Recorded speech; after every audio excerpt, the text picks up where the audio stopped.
In recent years, much of the discussion on the effects of climate change have been started by youth activists, passionate about environmental conservation and the future of the planet. For them, this isn't a partisan issue. We co-founded ACC in 2017 after speaking with so many of our peers and realizing that the environment and energy and conservation were issues that young people cared about and didn't feel a lot of representation on the right of center for. Back then, these weren't really issues that were talked about in a productive way on the right of center. They were often met with a lot of hesitancy or maybe a little bit of outright skepticism. And so we wanted to provide a platform for people to better engage on these issues from a conservative viewpoint.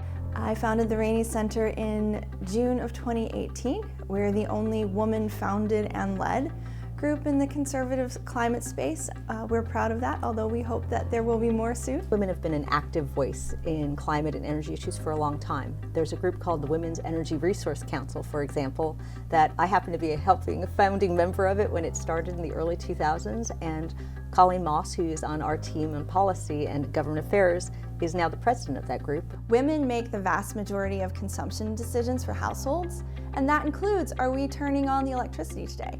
Are we buying an electric vehicle, or are we buying an internal combustion vehicle? As these organizations have formed over the last decade, women have been at the forefront of the conservative climate movement, from leading discussions on policy to founding some of these groups themselves.